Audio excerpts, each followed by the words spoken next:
தெய்வத்தின் குரல் முதல் பாகம். தேவதா மூர்த்திகள், அவதார புருஷர்கள். பசுபதி. பரமேஸ்வரனுக்கு பசுபதி என்று பெயர். இங்கு பசு என்று சொல்வது அவருடைய வாகனமான ரிஷபத்தையோ காவலாளான நந்தியையோ அல்ல. பசு என்பது நாம் தான். ஜீவர்கள் எல்லாம் பசுக்கள். அவர்களுக்கு எஜமானனாக இருக்கும் ஈஸ்வரனே பசுபதி. தழையை கண்ட இடமெல்லாம் ஓடுகிற பசுவை போல் இந்திரிய சௌக்கியத்தை தேடி ஓடிக்கொண்டே இருக்கிறோம் நாம். பசுவின் சொந்தக்காரன் அதை கட்டி போடுவதைப் போல் பசுபதியான ஈஸ்வரன் நம்மை கட்டி போட்டிருக்கிறான். எங்கே கட்டியிருக்கிறான்? கண்ணுக்கு கட்டு எதுவும் தெரியவில்லையே என்று தோன்றும். ஆனாலும் நம்மை அறியாமலேயே இந்த கட்டை பற்றி நாம் அவ்வப்போது பேசுகிறோம். ஒரு காரியத்துக்காக நாம் எத்தனையோ முயற்சி செய்கிறோம். அப்படியும் அது பலிதமாகவில்லை. இச்சமயத்தில் முடிந்ததெல்லாம் செய்தேன், ஆனால் கர்மபந்தம் யாரை விட்டது, காரியம் ஜெயிக்கவில்லை என்று சமாதானம் சொல்லிக் கொள்கிறோம். பந்தம் என்பதுதான் கட்டு. நம்முடைய பூர்வ கர்மாவினால் நம்மை கட்டியிருக்கிறார் பசுபதி. கயிற்றால் கட்டப்பட்ட பசுவுக்கு அந்த கட்டின் மீது கோபம்தான் வரும். ஆனால் கட்டை அவிழ்த்து விட்டால் என்ன ஆகிறது? அது அசலான் தோட்டத்தில் மேய்கிறது. அவன் அதை வெளுவெளு என்று வெளுத்து கட்டுகிறான். பட்டியில் கொண்டு போய் அடைக்கிறான். அப்போதுதான் பசுவுக்கு தன்னை கட்டி போட்டிருந்தது எவ்வளவு நல்லது என்று தெரிகிறது. இப்படியே தான் கர்ம கட்டை பற்றி நமக்கு கோபம் வருகிறது. ஈஸ்வரன் இப்படி ஒரு கட்டை போடாவிட்டால் நமக்கு தோல்வி, துக்கம் இதெல்லாம் ஏற்படாது. தோல்வியும் துக்கமும் வருவதால் தான் நாம் இப்போது நமக்கு இவ்வளவுதான் பொசிப்பு என்கிற புத்தியை பெற்று இருக்கிற மட்டும் திருப்தியுடன் நிம்மதியுடன் வாழ கொஞ்சமாவது முயல்கிறோம். இவை இல்லாவிட்டால் நம்முடைய ஆசைக்கும் நாம் போடுகிற பிளானுக்கும் முடிவே இராது. இத்தனை பலமான கட்டு இருக்கும்போதே நம்மில் ஒவ்வொரு தனி மனுஷனின் ஆசைக்கும் இந்த சிருஷ்டி முழுவதையும் ஆகுதி பண்ணினாலும் போதாமல் இருக்கிறது. பூலோகம் போதாதென்று இப்போதே சந்திரமண்டலம், மார்ஸ் என்று பேசுகிறோம். கட்டு இல்லாவிட்டால் கேட்கவே வேண்டாம். இப்போதே இத்தனை போட்டி, பொறாமை, சண்டை என்றால் அப்போது எப்படி இருக்கும் என்று கற்பனை கூட செய்ய முடியாது. நம் ஆசை அவ்வளவையும் காரியத்தில் கொண்டு வருவதற்கு முயற்சி செய்யாதபடி கர்மம் நம்மை கட்டி போட்டிருக்கிறதோ நாம் பிழைத்தோமோ? பசுவை கட்டி போடாவிட்டால் அது பயிரையும் பாழாக்குகிறது, தானும் அடிபடுகிறது. அதுபோல் கர்மாவால் ஈஸ்வரன் நம்மை கட்டி போடாவிட்டால் நம்மையும் கெடுத்து கொண்டு லோகத்தையும் கெடுத்து விடுவோம். இப்போதே கெடுக்கிறோம். துர்பலத்திலேயே இவ்வளவு கெடுத்தால் சுயேச்சை பலம் பூரணமாக இருக்கும்போது எவ்வளவு கெடுப்போம்? கயிறு போட்டு கட்டுவதால் தான் ஏதோ ஒரு சமயத்திலாவது பசுவுக்கு கட்டு தரியிடம் வந்து படுக்க முடிகிறது. கர்மம் கட்டுவதால் தான் நாமும் எப்போதாவது அதற்கு முளையான ஈஸ்வரனிடம் சித்தத்தை படுக்க வைக்கிறோம். இல்லாவிட்டால் பகவானை அடியோடு மறந்து இப்படியே சம்சாரத்தில் உழன்று கொண்டுதான் இருப்போம். நம்முடைய க்ஷேமத்துக்காக நாமே நமக்கு அதிக உபத்திரவத்தை உண்டாக்கி கொள்ளாமல் இருப்பதற்காக பகவான் நம்மை கட்டி போட்டிருக்கிறார். எப்பொழுது அவிழ்த்து விடுவீர் என்று அவரை கேட்டால், ஒருவருக்கும் ஒரு தீங்கும் செய்யாமல் அதனால் உனக்கும் பாவம் உண்டாக்கி கொள்ளாமல் இருக்கிற பக்குவம் வந்தால் அவிழ்த்து விடுவேன் என்கிறார். குழந்தை விஷமம் செய்தால் கட்டி போடுகிறோம். நம்மிடம் ஆசை என்ற விஷமம் இருப்பதால் நம்மை பசுபதி கட்டி போட்டிருக்கிறார். குழந்தைக்கு விஷம புத்தி போய்விட்டால் அப்புறம் கட்டமாட்டோம். நமக்கு ஆசை போய்விட்டால் ஈஸ்வரனும் நம்மை அவிழ்த்து விடுவார்.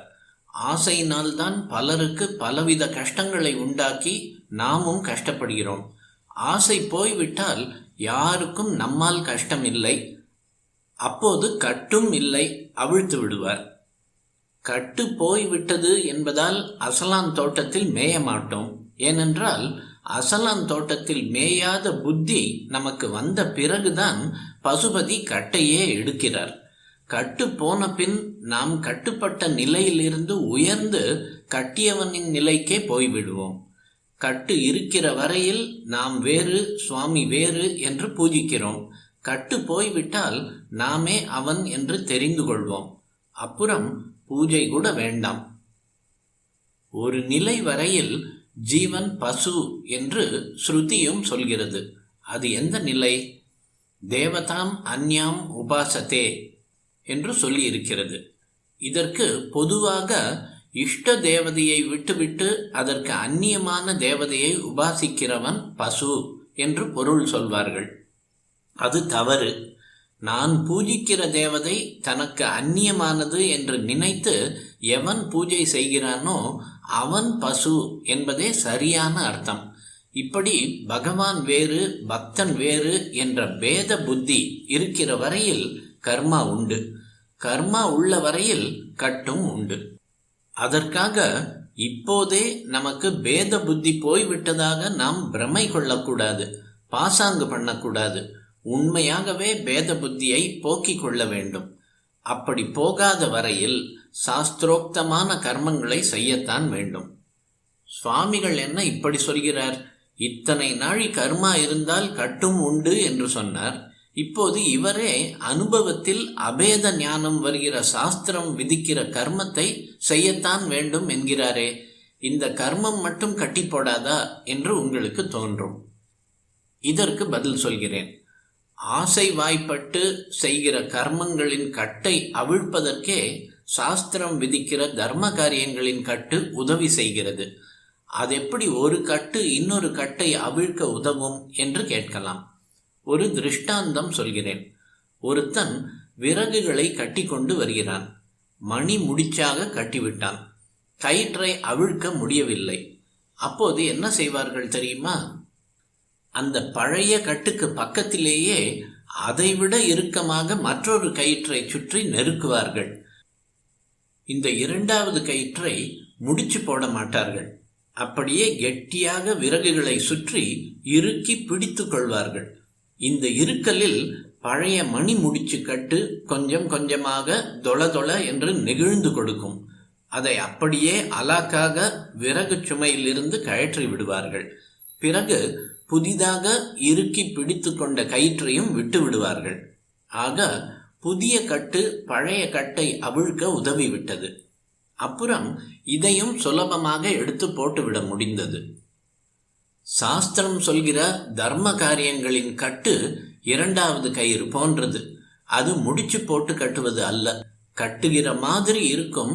சாஸ்திர விதிகள் ரொம்பவும் கராராக கண்டிப்பாக கட்டுப்படுத்துகிற மாதிரி தான் இருக்கும். ஆனால் இந்திரியங்கள் போடுகிற மணி முடிச்சான ஆசை கட்டிலிருந்து விடுபட்டு கடைசியில் பூரண நிம்மதி, சௌக்கியம், விடுதலை பெற வேண்டுமானால் இந்த கட்டு இருந்தே ஆக வேண்டும். ஆசை கட்டு போன பின் சாஸ்திரம் கட்டும் போய்விடும். ஆனால் முதலில் அது போவதற்காக இந்த இரண்டாவது கட்டை நாமாக போட்டுக்கொள்ள வேண்டும். தார்மீகமாக மனுஷ்ய காரியம், தேவ காரியம், பூஜை, யஜ்ஞம், பரோபகாரம், ஜீவாத்ம கைங்கரியம் எல்லாம் பண்ண வேண்டும். ஆசை போன பின் இந்த தெய்வ காரியங்கள், வைதிக காரியங்கள், சமூக காரியங்கள் எல்லாம் கூட நின்று விடலாம். இந்த நிலையை ஒருவன் அடைகிற போது தேவதைகளுக்கெல்லாம் இப்படிப்பட்ட சாதகனிடம் கோபம் வருமாம். தேவதைகள் வேறு, தெய்வம் என்று பொதுவில் சொல்லப்படும் சுவாமி வேறு. மனிதன் வைதிக காரியம் செய்தால்தான் தேவதைகளுக்கு ஆஹூதி கிடைக்கும். இல்லாவிட்டால் அவர்கள் பட்டினிதான். எனவே இவன் கர்மாவை விட்டு யஜ்ஞம், தர்ப்பணம், பூஜை இவற்றை நிறுத்திவிட்டால் தேவர்களுக்கு சாப்பாடு கிடைக்காது. எனவேதான் கோபம் வரும். மாடு கறவை நின்று விட்டால் அப்புறம் அது பிரயோஜனமில்லை என்று தீனி போடுவதை நிறுத்தி விடுகிறோம் அல்லவா? மனிதனின் ஆசையெல்லாம் நின்று விட்டால் எந்த தேவதையின் அனுகிரகமும் இவனுக்கு வேண்டாம் என்றாகி அவற்றுக்கு இவன் ஆஹூதி தருவதும் நின்றுவிடும். மனிதனின் கர்மம் நின்றுவிட்டால் அப்புறம் தேவதைகளுக்கு அவனால் பிரயோஜனமில்லை. இது காரணமாகத்தான் புராணங்களில் பல ரிஷிகள் பிரம்ம ஞானத்தை அடைய தபஸ் செய்த போது தேவதைகள் பிரதிபந்தம், இடையூறு விளைவித்ததாக பார்க்கிறோம். இதனால்தான் சம்ஸ்கிருதத்தில் அசட்டுக்கும் அஞ்ஞானிக்கும் தேவானாம் பிரியன் என்றே ஒரு பெயர் ஏற்பட்டிருக்கிறது. தேவானாம் பிரியன் என்றால் தேவதைகளுக்கு இஷ்டமானவன் என்று அர்த்தம். அது ஏதோ புகழ்ச்சொல் போல தோன்றும். தேவானாம் பிரிய அசோக் என்று அசோக சக்கரவர்த்தி கூட கல்வெட்டுகளில் ஸ்தூபிகளில் எல்லாம் தம்மை வர்ணித்துக் கொண்டிருக்கிறார். ஆனால் உண்மையில் எவன் தேவதைகளுக்கு திருப்தி செய்கிற நிலைக்கு மேற்பட்ட ஞானத்தை ஒரு நாளும் தேடி போகாமல் கர்மத்திலேயே உழலுகிற அசடோ அவனே தேவானாம் பிரியன். பழைய காலத்தில் ஞானம் வந்தவர்களும் கூட சாஸ்திர கர்மாவை விட தயங்கினார்கள். மற்றவர்களுக்கு வழிகாட்டுவதற்காக இவற்றை தங்களுக்கு அவசியம் இல்லாமலும் கூட தொடர்ந்து செய்து வந்தார்கள். நாமோ சிறிது கூட தயக்கமில்லாமல் ஹாயாக சகல சாஸ்திர தர்மங்களையும் விட்டுவிட்டோம். ஆனால் ஞானியாகத்தான் ஆகவில்லை. ஞானி இல்லை என்றால் தேவானாம் பிரியர்களாகவாவது இருந்தால் அவர்களுடைய பிரீத்தியால் நாம் செத்துப்போன பின் தேவலோகத்துக்கு போகலாம். தேவலோகம் என்பது ஒரு கேளிக்கை லோகம். அது மோக்ஷம் அல்ல. மோக்ஷம் என்பது இந்திரியங்களுக்கு எட்டாத ஆத்மானந்தத்தை சாஸ்வதமாக தருவது. தேவலோகம் என்பது நம் வைதிக கர்மாவினால் கிடைத்த புண்ணியம் தீருகிற காலம் வரைக்கும் மட்டுமே போக போக்கியங்களை தருகிற இடம். புண்ணியம் தீர்ந்த பின் பூலோகத்துக்கு திரும்பத்தான் வேண்டும். மோக்ஷ சுகத்துக்கும் தேவலோகம் என்கிற ஸ்வர்க்கத்தின் இன்பத்துக்கும் அஜகஜாந்தரம். இருந்தாலும் துக்கமும் கஷ்டமும் நிறைந்த மனுஷ்ய லோகத்திலிருந்து நாம் தேவலோகத்துக்காவது போனால் விசேஷம்தான். நாம் இதற்காகவே வழி பண்ணி கொண்டிருக்கிறோமா? அதுவும் இல்லை. தேவதைகளுக்கு திருப்தி தருகிற வைதிக கர்மங்களை விட்டுவிட்ட பின் அவர்களுக்கு எப்படி பிரியமானவர்கள் ஆவோம்? நாம் நரகவாசி, நாம் பிரியர்கள் ஆகவே இருக்கிறோம். நரகத்தில் இருப்பவர்கள் நமக்கு துணையாக இவர்களும் வரப்போகிறார்கள் என்று நம்மை பற்றி பிரியமாக எண்ணுகிற ஸ்திதியில்தான் இருக்கிறோம். துஷ்டர்களாக இருப்பதை விட அசடுகளாக ஆவது சிலாக்கியம். முதலில் நாம் அசடுகளான தேவானாம் பிரியர்களாக ஆக வேண்டும். அப்புறம் பசுபதி கொஞ்சம் கொஞ்சமாக கட்டை அவிழ்த்து விடுவார். தேவலோகத்தை விரும்பாமல் பற்றின்றி கர்மா செய்தால் இக்கர்மாவே சித்த சுத்தி தந்து ஞானத்துக்கு வழிகோலும். அப்புறம் தேவதைகளின் பிரியத்தையும் அப்பிரியத்தையும் பொருட்படுத்தாத ஞானி ஆகலாம். அப்போது பசு, ஜீவன், பாசம், கயிறு, பதி, ஈஸ்வரன் என்கிற மூன்றில் பசுவும் பாசமும் போய் பதி மட்டுமே இருக்கும். பசுவான நாமே பதியாகி இருப்போம். சைவ சித்தாந்தத்தில் பசு, பதி, பாசம் என்று எதை சொல்கிறார்களோ அதுதான் ஆதிசங்கரரின் அத்வைத்த வேதாந்தத்தில் ஜீவன், பிரம்மம், மாயை என்று சொல்லப்படுகிறது. சங்கரரும் பசு, பாசம் என்ற பதங்களையே சௌந்தரிய லஹரியில் ஸ்லோகம் ஒன்றில் பிரயோகித்திருக்கிறார். சிரம் ஜீவன்னேவ க்ஷபித பசுபாசவ்யதிகரஹ